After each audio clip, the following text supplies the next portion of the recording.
Hello दोस्तों, एक और वीडियो के साथ आपके पास आया हुआ हूं और इस वीडियो में हम लोग बात करेंगे डेंटल असिस्टेंट के बारे में। डेंटल असिस्टेंट वो हीरो हैं जो हमारी फील्ड में, डेंटिस्ट्री में, हम जिन्हें बहुत टाइम से इग्नोर कर रहे हैं, बट बीइंग अ डेंटिस्ट वो हमारी जान होते हैं। वो भी मुझे तब पता चला जब मैं उनके साथ काम करने लगा। आज हम लोग बात करेंगे कि कैसे हम डेंटल असिस्टेंट बन सकते हैं, कैसे डेंटल असिस्टेंट का काम होता है और उनकी क्या डेली रूटीन ड्यूटीज़ होती हैं। और आप आपके क्लिनिक में आपके डेंटल असिस्टेंट को ये वीडियो दिखाकर और भी ज़्यादा इन्फॉर्मेशन उन्हें शेयर कर सकते हैं और इस वजह से उनको और ज़्यादा ट्रेन भी कर सकते हैं। स्टेरी रूम में जाने के बाद सबसे पहले वो लाइट कंप्यूटर ऑन करेगा और वो ऑन करने के बाद वो ऑटोक्लेव पर जाएगा और ऑटोक्लेव पर जाकर ऑटोक्लेव में अगर पिछली रात के इंस्ट्रूमेंट रखे हुए हैं तो वो इंस्ट्रूमेंट वो निकालेगा और इंस्ट्रूमेंट निकालने के बाद पूरे दिन का प्लान करेगा। उस दिन के लिए जो भी ट्रेस तैयार करनी है, जो भी डेंटिस्ट काम कर रहे हैं वो सारी ट्रेस वो तैयार करके रखेगा। जैसे कि फर्स्ट पेशेंट अगर आपका क्लीनिंग का है तो डेंटल असिस्टेंट को चाहिए कि क्लीनिंग के रिलेटेड जितने भी इंस्ट्रूमेंट है, जैसे कि स्केलर हो गया, पॉलिशिंग टिप हो गई, पॉलिशिंग ब्रश हो गए, ये सारी चीज़ें वो एक ट्रे में रख देगा और वो सारी एक ट्रे तैयार करके एक साइड पे रखेगा। अगर इस तरह से जो भी दिन की प्रोसीजर्स होती हैं उन प्रोसीजर्स पे वो फोकस करके वो अपनी ट्रेस तैयार कर लेगा। ट्रेस तैयार करने के बाद वो स्टेरी रूम में अनक्लीन पार्ट, जिसको डर्टी पार्ट भी बोलते हैं, तो डर्टी पार्ट की तरफ जाएगा। वहाँ पे ग्लव्स पहनेगा। सबसे पहले ग्लव्स पहनने के बाद वो सबसे पहले जो है वो अपने अल्ट्रासोनिक क्लीनर को जो है वो क्लीन करेगा, उसमें वाटर फिल करेगा और जो क्लीनिंग केमिकल्स हैं उसमें ऐड करेगा।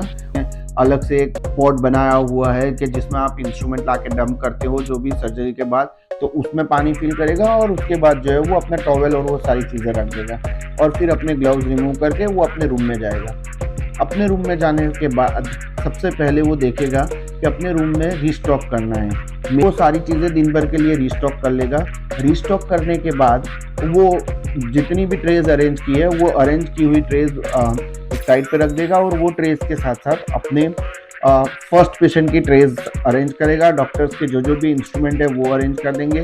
चेयर को प्रॉपरली क्लीन करके चेयर के ऊपर जो भी कवर्स चढ़ाने हैं या स्लीव्स लगानी है वो सारी चीज़ें लगा देंगे और देन डेंटल असिस्टेंट का डे स्टार्ट होता है।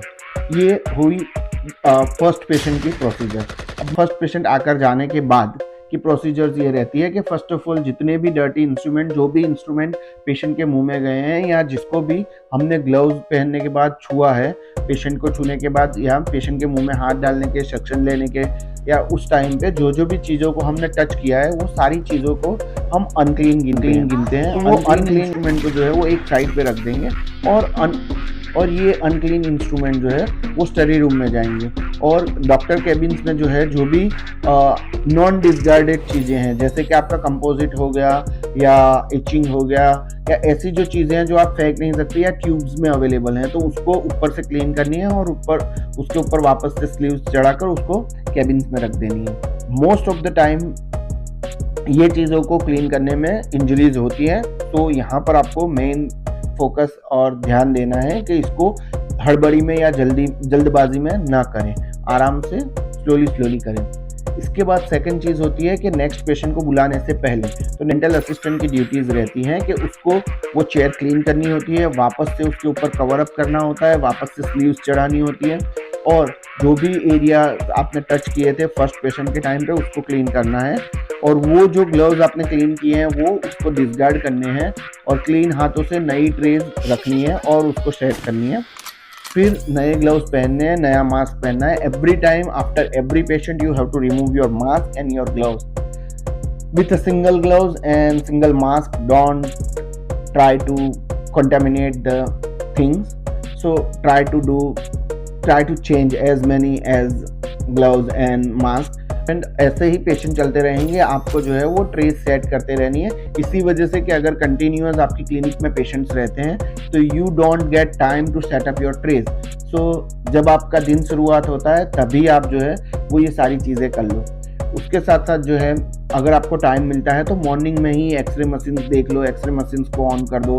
रूम में कोई भी चीज़, म्यूजिक आप लगाना चाहते हो, अगर डेंटिस्ट चाहते हैं तो वो सारी चीज़ें लगा दो। आप क्लिनिक बंद कर रहे हो या आप जा रहे हो क्लिनिक से, तो उसके पहले आपकी कुछ ड्यूटीज़ होती हैं, जैसे कि नॉर्मली आपको जो भी बिन्स है वो क्लीन करनी है, वो आपको निकाल कर एक साइड पे रख देनी है अगर भर चुकी है तो।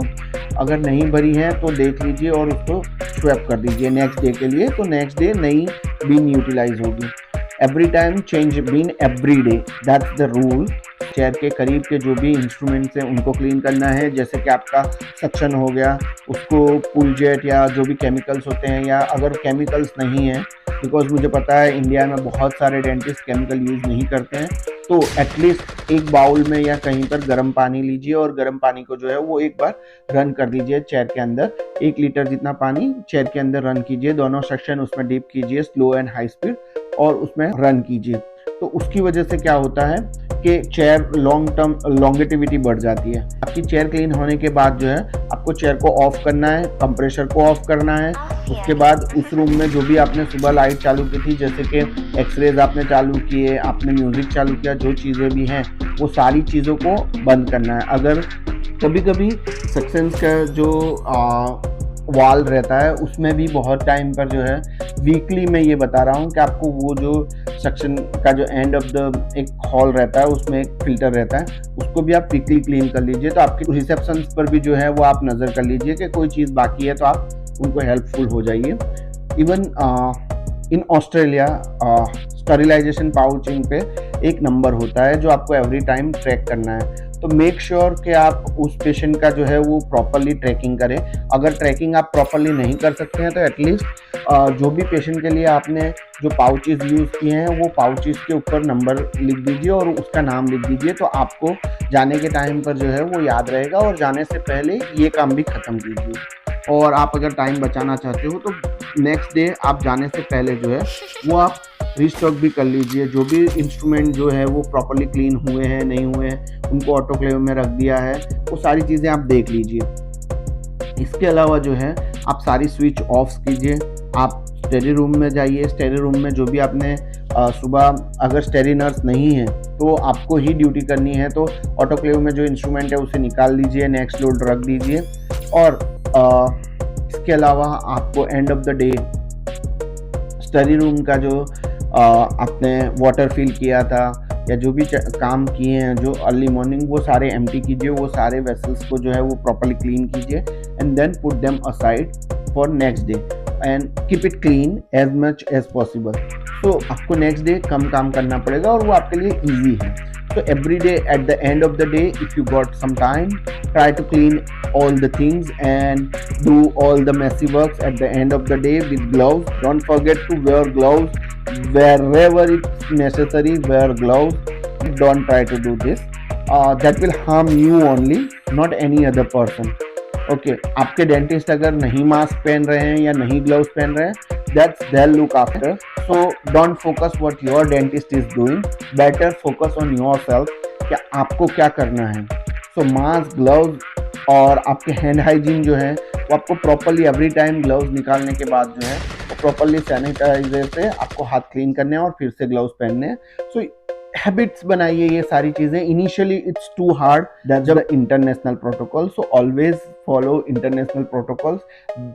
That protocols are not just meant to follow in the international countries, but अगर हम फॉलो करेंगे तो हम भी बहुत सारे रोगों से बच सकते हैं और इनडायरेक्टली कभी कभी हमारी इम्यूनिटीज को भी हम लोग ज़्यादा सेव कर सकते हैं और अच्छे से लाइफ जी सकते हैं। So these are the roles and duties of a dental assistant one day.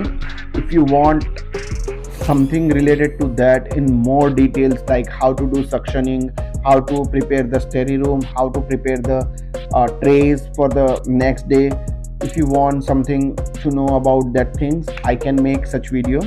मैं आपके लिए और वीडियोस भी बना सकता हूँ। अगर आपको लग रहा है कि हिंदी में नहीं इंग्लिश में बनाना चाहिए एंड आपको वो हेल्पफुल भी होगा, so I can make such videos in English also. I can do that. That's not a big deal for me. But मैं ये चाह रहा हूँ कि इंडिया में बहुत सारे लड़के लड़कियाँ जो हैं वो यंग हैं और जॉब के लिए ढूंढ रहे हैं कि उन्हें जॉब नहीं मिल रही, डेंटल असिस्टेंट की जॉब आपको आराम से 10 से 12,000 की सैलरी भी दे सकती है। And you can serve them as a dentist is serving them. आप उनको केयर कर सकते हो, उनसे बातें कीजिए, जब आइडियली आप बैठे हो तो उनके साथ कन्वर्सेशन कीजिए। That will help them to make a good relation, और इससे ही आपके भी कनेक्शंस बनते हैं, आपके डेंटिस्ट के भी कनेक्शंस बनते हैं, और इस तरह से ही आपकी और आपके डेंटिस्ट की प्रैक्टिस ग्रो होती है। और जैसे जैसे आपके डेंटिस्ट की प्रैक्टिस ग्रो होगी वैसे आपकी सैलरी और आपकी लाइफ भी ग्रो होगी, and you will learn plenty of things. May be मैंने 1-2 बंदे देखे हैं जो मेरे पास एज अ डेंटल असिस्टेंट आए थे इनिशियली, और उसके बाद उन लोगों को इतना अच्छा लगा dental assisting, they were just 12th pass और कुछ, then they start preparing for dentistry, and आज उनमें से एक लड़का तो जो है वो डेंटल स्कूल में है और he is going to be a dentist soon. So you can also be a dentist in future अगर आप यंग है और आप करना चाहते हैं तो। And I will help you if you want more information regarding this. I will help you and I will guide you. Thank you so much all the DAs in the world. Thank you. You are the unsung heroes of the dentistry. Have a good day. Bye bye.